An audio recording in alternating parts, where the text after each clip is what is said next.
ዛሬ የምን ነው የምንገባው ሀኒድ እንሰራለን። ያስፈልገን የበግ ስጋ ለስላሳና ለመስራት የሚመቻል። ካልፈለጋችሁ አለማጠብ ትችላላችሁ። ደግሞ ግን በደንብ እንዲወጣ ሎሚ ፓውደር፣ ጨው ሳናበዛ ሁሉም ቦታ እንዲደርስ የሎሚ ፓውደር እና ጨውን አሁን ውሃ አድርገን በደንብ እንደዚህ እየደጋገምን እንደዚህ ንጹህ ከሚሆን በደንብ አጥበን ውሃው እንዲንጠፈጠፍ ሀኒዱን ለመቀመም ሰምኔ ካላችሁ መሆንም ይችላል። ኦሊቭ ኦይል፣ ቆንዶ በርበሬ፣ ጫው ከለሩ አሪፍ እንዲሆን ትንሽ መደባለቅ።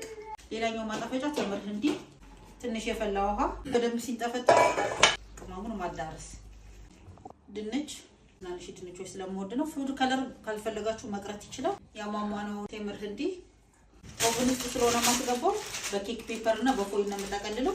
ውሃ ስነክቼ ወረቀት ባረገዋለሁ። አልሙኒየም ፎይል 2-3 መሆን አለበት፣ ምንም አየር ወደ ውጭ እንዳይወጣ። ኬክ ፔፐር ማገልበል አንተ ይሄስ እንዴት ከለሩ እንደሚያምር ኬክ ፔፐሩን በደንብ እንደዚህ መሸፈን አሁን ውስጥ ምቅ ስለሚያደርገው እንዲበስል ያደርጋል። ከዛ አልሙኒየም ፎይል ሰዓት እንሞላለታለን። 180 ዲግሪ እናደርገዋለን። የመጀመሪያውን 20 ደቂቃ ከታች በኩል እንለኩሳለን። ኦቨናችን ሲሞቅ መሃል ለመሃል እናስገባለን። አሁን ሩዛችን እንሰራለን። የበግ ስጋ ስለሚለያይ እንደየስጋው 1 ሰዓት እስከ 1 ሰዓት ተኩል እስከ 2 ሰዓት የሚፈጃል።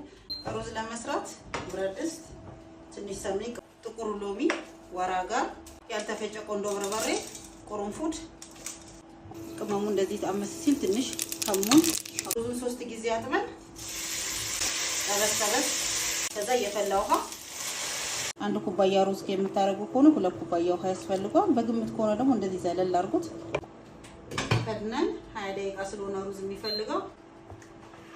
የሀኒድ ማባያ ብዙ አይነት አለ የመኖች የሚሰሩት። እኔ የምወደው ነው የምሰራው። ቲማቲም፣ የድንብላል ቅጠል፣ ሎሚ፣ ቀጥሉ ቃሪያዎች ናቸው እና ነጭ ሽንኩርት። ሁሉንም መፍጫ ውስጥ እንጨምራለን። ሎሚው እንደዚህ ከላይ መጭመቅ። የትኛውም የመን ሬስቶራንት ብትሄዱ ይሄ ማባያ ግዴታ ነው ይቀርብላችኋል። ስትጠጡ ደግሞ ሾርባ ላይ እየጨመራችሁ አሪፍ ጣዕም ነው የሚሰጠው። ቆንዶ በርበሬ፣ ሩዙ ላይ ጨው ረሳን፣ ትንሽ ነው ላይ ትንሽ ጨው፣ ትንሽ የቲማቲም ውሃ ስላለ መብዛት የለበትም።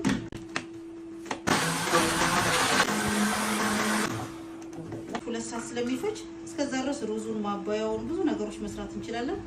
ሩዙ 90% ሲበስል ዛፈራና በጣም በትንሹ ነው የምናደርገው። ዘቢቡን ቆንጆ ሆነ የበሰለ ይሄው እንዘረግፋለን።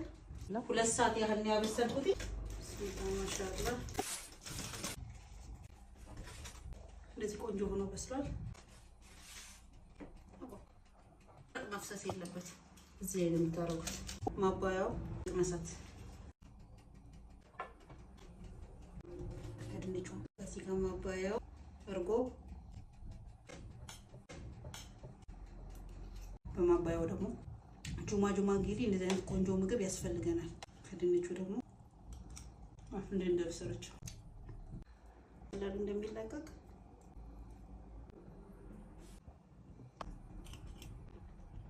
ዘቢቡ ቆንጆ ቴስት ሰጥቶታል። እናንተስ ማን አላችሁ?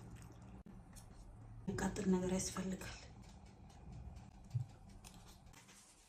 እንደዚህ ለጉንፋን ነው። የዛሬው ሬሲፒያችን ሀኒድ ነው። ኦቨን ከሌላችሁ ደግሞ ብረት ድስት ውስጥ ውሃ አድርጋችሁ እንፋሎቱን ማብሰል ትችላላችሁ። ግዴታ በኦቨን መሆን የለበትም። የዛሬው ቪዲዮ ይሄ ነው። ላይክ፣ ፎሎ፣ ሼር፣ ሪፖስት እንዳይረሳ። በጣም ነው የምወዳችሁ።